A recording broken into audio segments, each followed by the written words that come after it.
Olá, o Espaço Aberto recebe em multiplataforma nos canais 31.3 UHF digital e no canal 10 da NET, também na Rádio Câmara FM para Bauru região, no 93,9 FM, o deputado federal Kim Kataguiri. Você é de Indaiatuba, da Grande São Paulo. Indaiatuba. Já conhecia Bauru? Não conhecia, primeira vez em Bauru. Seja bem-vindo. Muito obrigado. No retorno do recesso no Congresso, está prevista a instalação da CPI mista ligada à questão das fake news. E fake news é um tema que você já debateu entre os assuntos nacionais por diversas razões em diversos ambientes, até em função das redes sociais terem proliferado em massa, com uso indevido ou não, essa questão. Também com reclamações em relação ao MBL, como outros movimentos da esquerda, enfim, do setor empresarial brasileiro, de espalhar ou não do ponto de vista de massificação de massa. O que você espera dessa CPI, tendo em vista esse ambiente eleitoral e o papel do Congresso Nacional de apurar isso, Kim?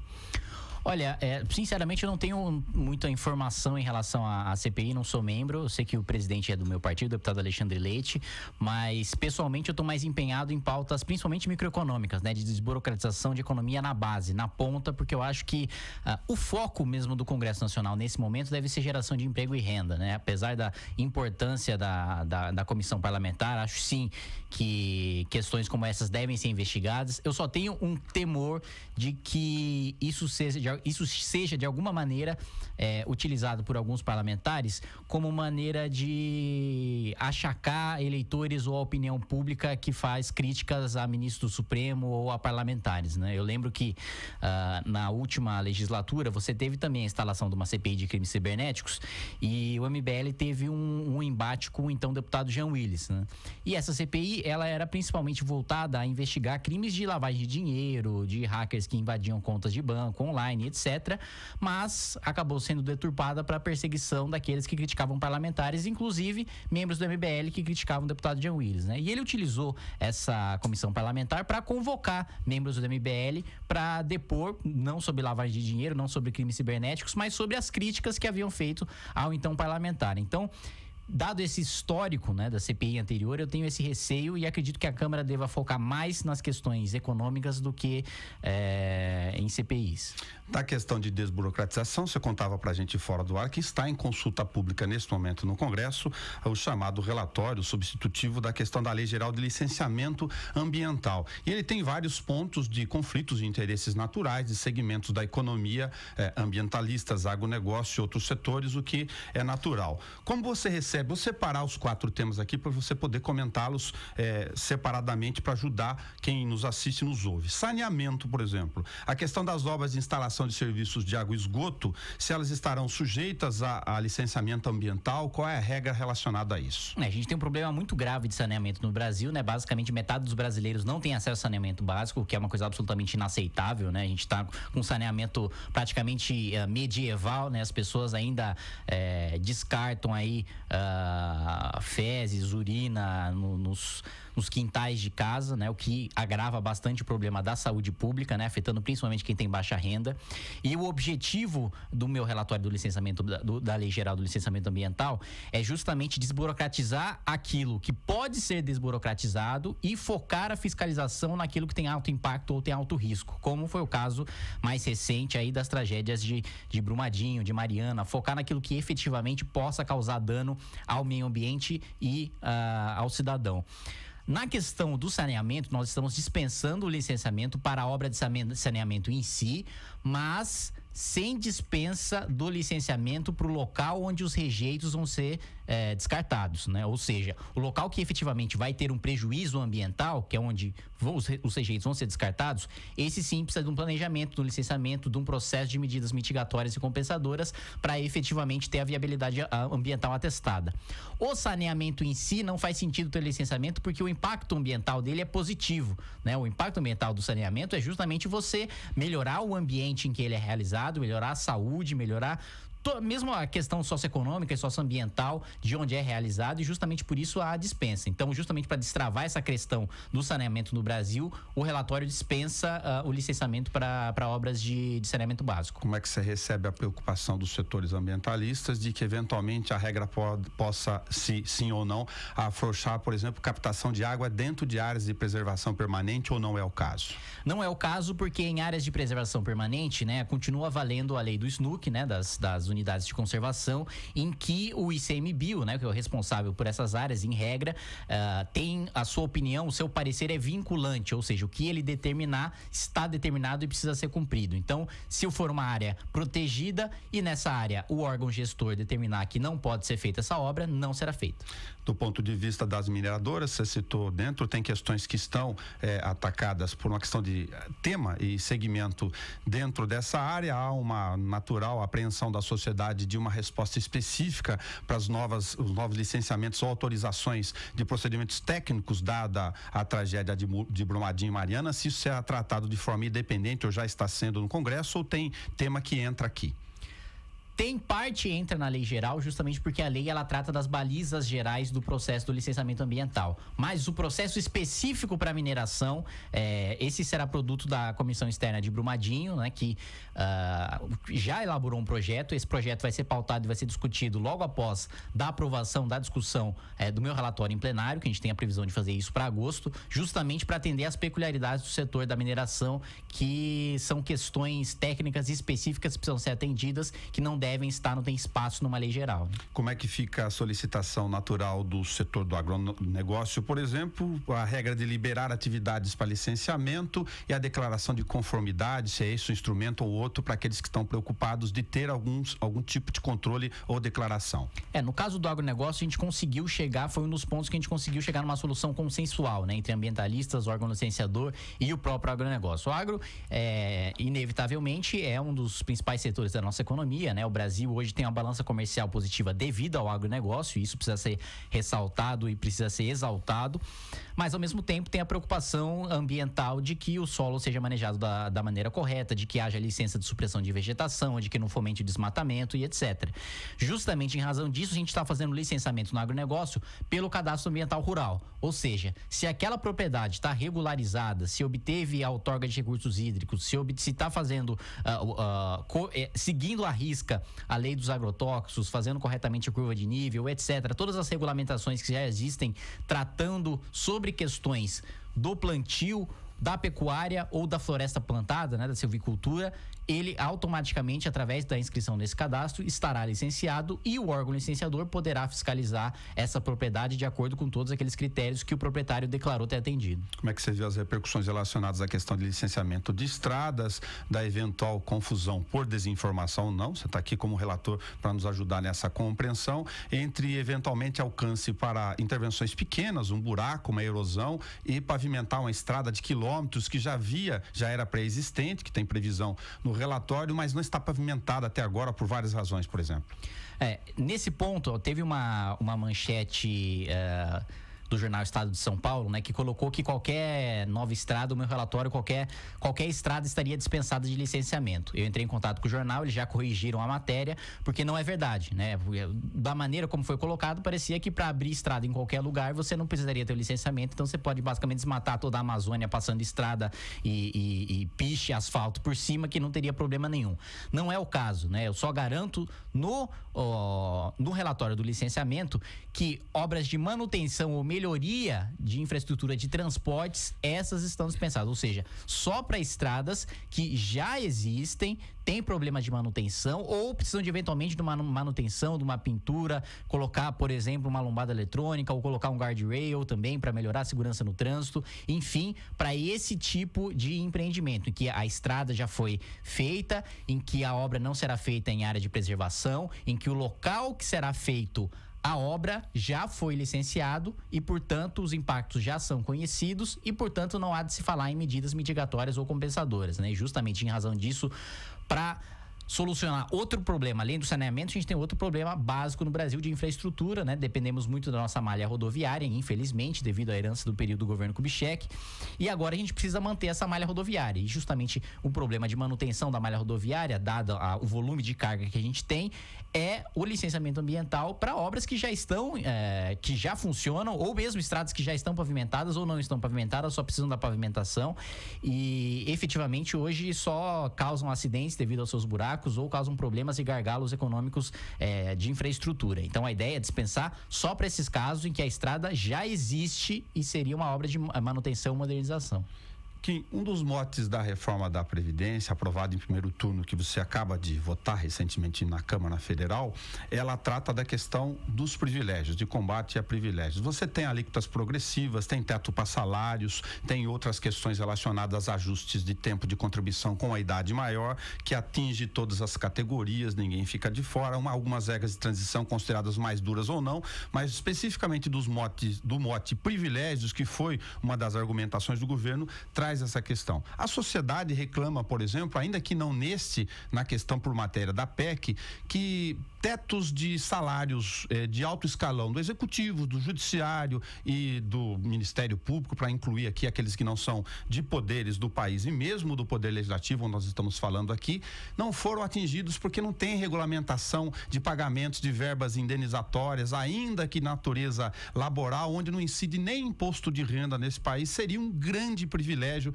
para colocar nessa questão. Exige-se uma lei complementar para isso? É um tema muito difícil de ser discutido no Congresso ou é a hora? Eu acredito que seja a hora, né? Na legislatura passada a gente teve uma comissão presidida pelo deputado Rubens Bueno, né? Que pode ter sua continuidade nessa legislatura, né? Precisa ser recriada, porque a legislatura passada acabou, mas eu defendo veementemente que a gente enfrente essa questão, porque existe um abuso sistemático por parte do Judiciário e do Ministério Público, que são os que mais concentram salários acima do teto constitucional, que é o salário do ministro do Supremo Tribunal Federal, e que precisa ser combatido, né? O que acontece hoje, e isso é algo que já está no radar do Ministério da Economia. Você tem carreiras hoje que com 4, 5 anos você já chega no teto do pagamento, você já chega ganhando seus 39 mil reais com 4, 5 anos de serviço no serviço público. E isso faz com que você tenha um desestímulo, né, para produtividade, porque você chega no teto muito rapidamente, sem necessariamente trabalhar mais por isso. E uma luta corporativista para o extrateto, né? Como eles já atingiram o teto salarial, o lobby, a luta das corporações dentro do Congresso Nacional é para que tenham indenizações nas quais, efetivamente, pela natureza de indenização, não incide imposto de renda, para ganhar mais do que o teto, né? E justamente em razão disso, eu até tenho conversado bastante com o secretário Paulo Webel em relação a isso. Nós pensamos no modelo de reestruturação das carreiras públicas para que o salário seja compatível com a iniciativa privada. É absolutamente inaceitável por exemplo, no caso eu sou estudante de Direito, né? O estudante de Direito, ele sai da faculdade, se forma, vai para a iniciativa privada ganhando uma média de 2 mil, 3 mil reais. Agora, se ele vai para algum dos 3 poderes, né? Ele chega ganhando já 15 mil reais, 20 mil reais, o que é uma coisa absolutamente incompatível com o mercado. O que a gente quer fazer é baixar o piso, né? Começar ganhando um salário pequeno e aumentando esse salário aos poucos, de acordo com o número de funções que esse funcionário acumular. Então, quanto mais funções ele pegar para si, quanto mais trabalho ele fizer e mais demonstrar que quer subir na carreira, além de uma promoção automática por tempo de serviço, né? 4, 5 anos, mas essa promoção um pouco menor, ter essa promoção mais estimulante, que é com base no número de funções que o funcionário público pegou para si. E aí chegar no topo da carreira ao longo de 30 anos, 35, 40 anos, que é o que se espera que ele se mantenha nessa carreira. Aí, com essa reestruturação de carreiras, eu acredito que a gente consiga debater não só a questão do teto, né, para que todos respeitem o teto e ninguém seja obrigado, o pedreiro ganha um salário mínimo, não seja obrigado a sustentar um juiz que ganha 100 mil reais por mês, e ao mesmo tempo você ter uma carreira que estimule o servidor público a trabalhar todo o tempo com a maior produtividade possível.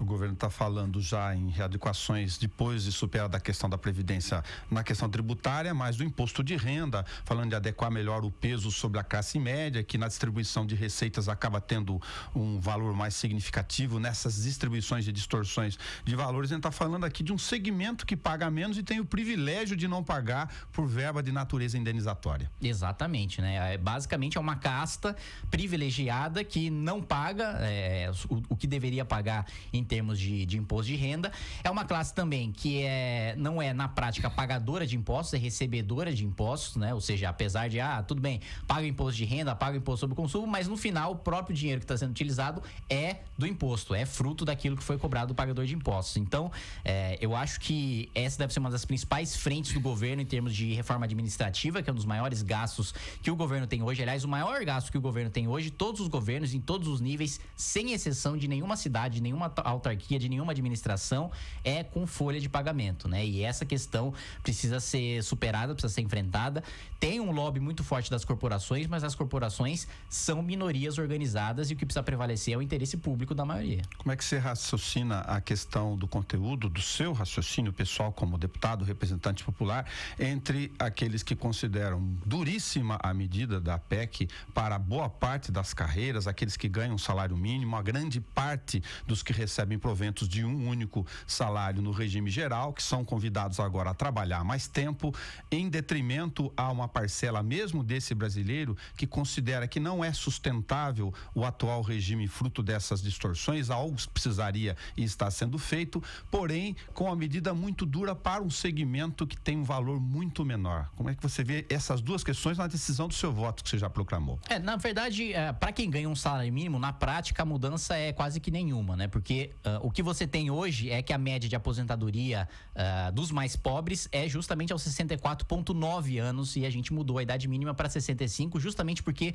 o mais rico, tanto na iniciativa privada como no setor público, se aposenta em média 10 anos antes, né? Ou seja, o engenheiro da obra se aposenta 10 anos antes do que o pedreiro, né? Ou mesmo um advogado no setor privado se aposenta 10 anos depois do que um promotor ou do que um juiz, recebendo muito menos, né? Então, dessa questão da idade mínima, eu defendo veementemente como uma questão, inclusive, de justiça social, né? Para garantir que haja idade mínima para todos. Antigamente, no regime antigo, só existia idade mínima para pobre, porque ele não tinha um tempo suficiente de contribuição para se aposentar precocemente e, portanto, esperava até os 65 anos para receber um salário mínimo. Essa condição está mantida, porém, agora quem ocupa as camadas mais altas da população, as classes mais altas da população, também paga a sua parcela até os 65 anos de idade, né? Nesse ponto, que a principal modificação da reforma, em termos fiscais, né, sejamos sinceros, é a questão da idade mínima, né? É a questão do tempo de contribuição.